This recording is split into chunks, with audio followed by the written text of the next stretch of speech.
ناظرین، کرپشن، بدعنوانی، اسکینڈل، یہ اس طرح کے جو ایڈجیکٹیوز اور ورڈز ہیں، یہ عموماً جب پاکستان پیپلز پارٹی کی حکومت ہوتی ہے یا پاکستان تحریک انصاف کی حکومت ہوتی ہے تو ان دنوں میں یہ میڈیا ان الفاظ کو بہت زیادہ استعمال کرتا ہے.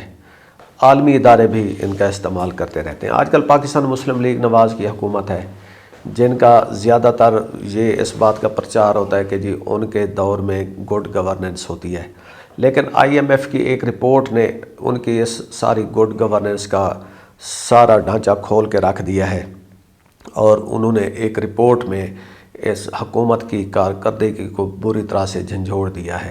آج کے اس پروگرام میں ہم اس رپورٹ کے اوپر بات کریں گے.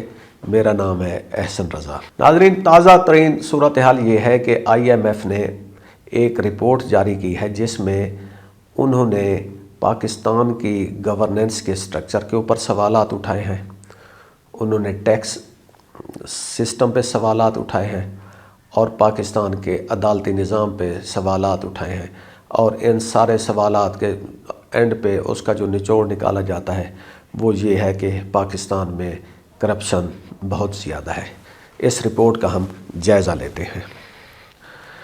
آئی ایم ایف جو ہے وہ مسلسل کہہ رہا ہے، جب سے ہم آئی ایم ایف کے پاس گئے ہیں، کہ جی پاکستان میں بڑھتی ہوئی مسلسل بدعنوانی ہمارے معاشی بحالی کے راستے میں سب سے بڑی رکاوٹ بن چکی ہے. تو یہ چیزیں کویسچن اٹھاتی ہیں کہ کیا واقعی جو کرپشن ہے وہ پاکستان کی ترقی کے سب سے بڑی دشمن ہے؟ اس کے علاوہ S I F C, NAB, tax, F B R, یہ بھی آئی ایم ایف کے سوالات کی زد میں آئے ہوئے ہیں. لیکن سب سے جو اہم چیز ہے کہ وہ یہ ہے کہ اب ہمارے پاس رستہ کیا بچا ہے. سب سے پہلے ہم دیکھتے ہیں کہ جی آئی ایم ایف نے ہماری جو گورننس ہے اس کے اوپر کافی سارے سوالات اٹھائے ہیں. واضح لفظوں میں کہا ہے کہ جی کرپشن مسلسل بڑھ رہی ہے، اور اس کا جو براہ راست نقصان ہے وہ اکانومی کو ہے، پبلک کو ہے، اور پاکستان کے امیج کو ہے. اور ساتھ انہوں نے سجیشن بھی دیا کہ پاکستان 15 نکاتی ریفارم ایجنڈا اگر شروع کر دے تو پھر معیشت جو ہے نا ہماری جی ڈی پی وہ 5 6.5 تک بھی جا سکتی ہے. اب وہ جو 15 پوائنٹس ہیں ان میں کیا ہے؟ اس میں پہلی بات تو یہ ہے کہ جو بھی گورنمنٹ ریلیٹڈ کنٹریکٹس ہیں ان میں جو خصوصی مراعات دی جاتی ہیں اپنے فیورٹس کو، ان کو ختم کرنے کی بات کی گئی ہے. زیادہ بات کی گئی ہے ایس آئی ایف سی کے فیصلوں میں شفافیت، ٹرانسپیرنسی لانے کی، اور اس کو کہا گیا کہ اس کو بھی پارلیمانی نگرانی میں لایا جائے. اب ایس آئی ایف سی جو ہے وہ ایک اسٹیبلشمنٹ کا ادارہ ہے. جب یہ اس کو بنایا گیا تھا تو ہمیں یہ بتایا گیا تھا کہ جی بس اب پاکستان کے دن پھرنے والے ہیں، اب عوام میں خوشحالی آ جائے گی. لیکن ہم دیکھ رہے ہیں کہ نہ کوئی ایکسپورٹس بڑھی ہیں، نہ ایکسٹرنل انویسٹمنٹس آ رہی ہیں، نہ کوئی اندرونی طور پر حالات ٹھیک ہوئے ہیں. ایس آئی ایف سی کے بارے میں جو کنسرن ہے آئی ایم ایف کے وہ بہت جینوئن ہے، لیکن اس ملک میں ان کے اوپر بحث نہیں کی جاتی. آئی ایم ایف کے کیا کنسرن ہے سنیں. ایس آئی ایف سی کے اختیارات بہت زیادہ ہیں، بہت زیادہ ہیں، لیکن ہم تو انہیں اور بھی زیادہ اختیارات دینے کے لیے تیار ہیں. ان کے فیصلوں کا جو ریکارڈ ہے اور ٹرانسپیرنسی وہ بہت کم ہے. پھر جتنا زیادہ استثناء ایس آئی ایف سی کو دیا گیا، جتنے زیادہ اختیارات دیے گئے ہیں، وہ گورننس کے لیے بہت خطرناک ہے. آئی ایم ایف نے کہا ہے کہ ایس آئی ایف سی کی رپورٹ فوراً جاری کی جائے. دوسری پوائنٹ، ٹیکس کے نظام کو آئی ایم ایف کی رپورٹ بہت زیادہ تنقید کا نشانہ بنا رہی ہے. ایک تو رپورٹ کہتی ہے کہ جی ہمارا جو ٹیکس کلیکشن کا سسٹم ہے بہت کمپلیکس ہے، اور اس میں جو ویک سٹرکچر ہے، گورننس ہے، اس میں سپرویژن ہے، یہ ساری چیزیں بدعنوانی کو مزید جنم دیتی ہیں. پھر tax to G D P جو ہے نا وہ کم ہو رہی ہے اور مسلسل کم ہو رہی ہے. یہ ایک بہت بڑی خطرے کی گھنٹی ہے.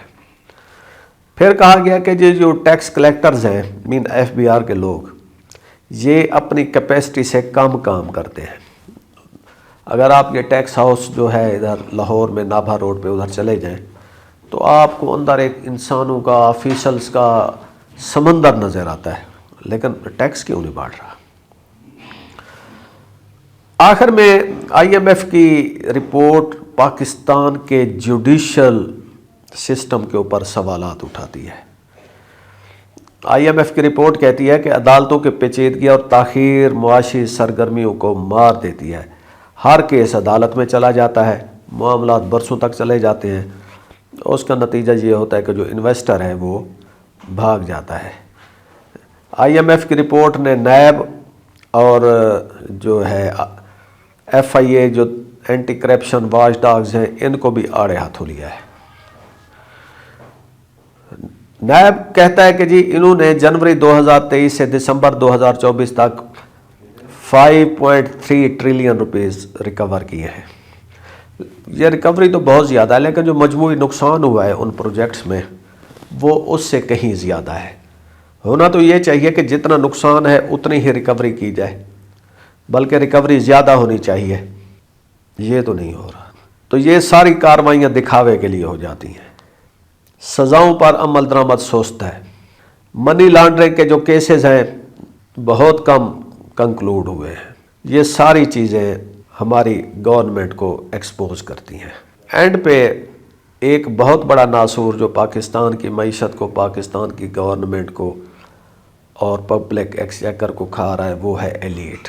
ایلیٹ کے بارے میں آئی ایم ایف کہتی ہے کہ جو ایلیٹ ہے یہ پالیسیوں پر قبضہ رکھتی ہے، اپنی مرضی کے فیصلے کرواتی ہے، اور عام لوگوں کے لیے جو چھوٹی چھوٹی سروسز ہوتی ہیں جیسے میٹر لگوانا، پانی کے بل میں کوئی کریکشن کروانا، اس میں بھی ان کو رشوت دینی پڑتی ہے.